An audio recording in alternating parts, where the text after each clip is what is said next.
So now consider that all of these input signals are actually coming in from other neurons which are together in the neural network.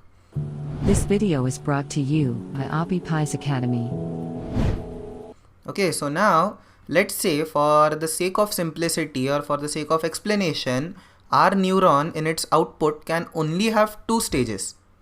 Okay, the first one is on and the second one is off. So it can either be on or it can either be off. Okay, so now let's standardize some notification. So if you have on, then let's represent it by the number 1, and if you have off, it is represented by the letter or the number 0. Okay, so now over here, let's consider that you have 3 inputs, and out of those 3 inputs, 2 of the inputs are firing, or the 2 of the inputs are 1, and the third input is 0. Okay, so these again are outputs of neurons which are following behind.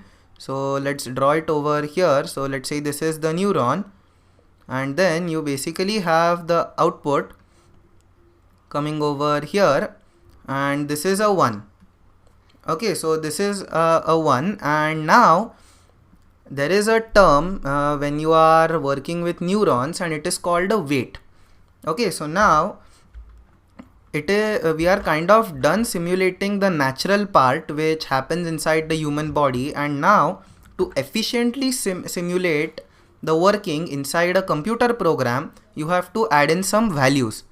Okay, so now for instance, you have to add in a weight. A weight basically tells how important one firing actually is. Okay, so out of these 3 inputs, if you want to consider that the input 1 is of the highest weightage or is the most important, then you assign it a lot of weight. Okay, so now let's assign weights. So now over here, weight can be any number, but for our simplicity, let's take it a decimal number between 0 and 1. Okay, so now the weight of the input 1 branch, let's call it 0.4. Okay, and the weight of input 2 branch, let's call this 0.6, or let's call this 0.7.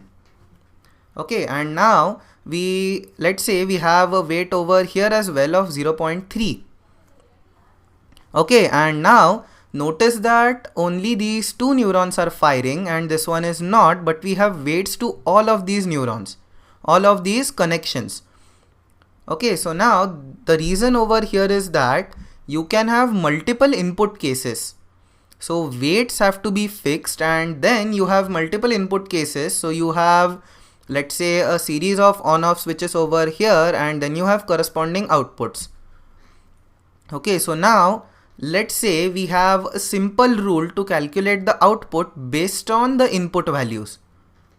Okay, so now let's define the rule as, if the input or the addition of all the inputs, so let's say I1 plus I2 plus I3, so this is basically I'm referring to the weights of all the inputs, and if the addition of all of these weights, which are applicable of course, is greater than 1, then output is equal to 1.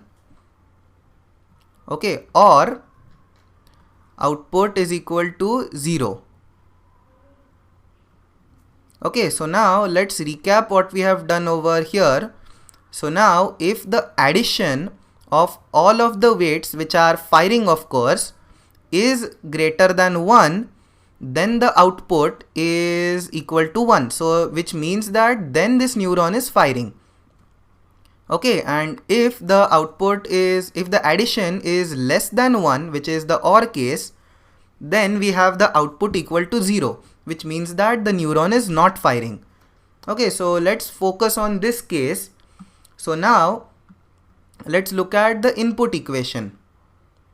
Okay, so over here we have I1 plus I2, and this is equal to 0.4 plus 0.7. Okay, and now this addition is actually 1.1, and 1.1 is, as you can see, greater than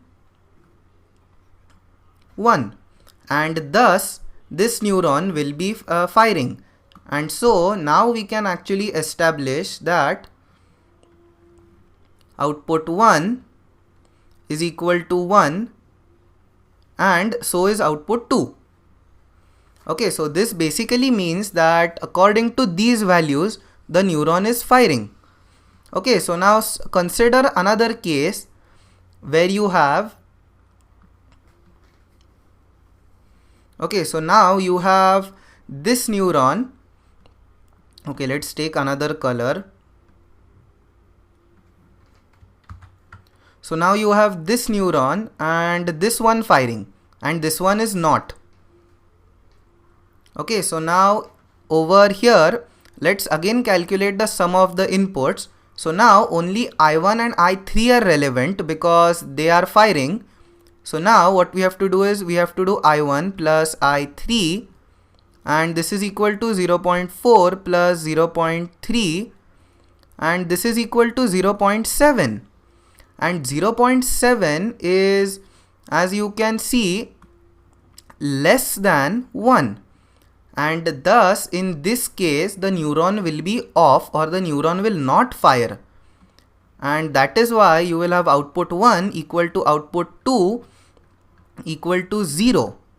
Okay, so this is basically how in our case we are defining two conditions, which are input and output, and according to that our neuron is either firing or not firing based on the inputs. Okay, so now let's recap what we have done till now. So we have basically established a neuron which is having 3 inputs, and then we referred to the concept of weights, which are just a number which we assign to each and every input for each and every neuron. So then if you have to proceed ahead, there will be weights even assigned to this branch when it is connected to a new neuron. Okay, then we focused on how a neuron can either be on or off. Then we consider this case where I1 and I2 are on and I3 is off. And then we defined a simple rule over here, which is I1 plus I2 plus I3. So the addition of all of the relevant inputs. Okay, I am using the word relevant over here. So now if the addition of all of the relevant inputs is greater than 1, then we have the output as 1. Okay, and we define 1 as on and 0 as off. So now we can basically call or tell that this neuron is firing, or the output value is 1. Okay, and then we looked at a second case where we have I1 and I3 firing, and the addition of these two values, or I1 and I3, comes out to be 0.7, which is less than 1. And then we can conclude that the neuron is not firing according to our rule function over here, and thus we can say that the output is equal to 0. Okay, so that's it for the weights part. Now in the next lecture we'll be proceeding to the part called biases, where we add in some more numbers to this neuron equation.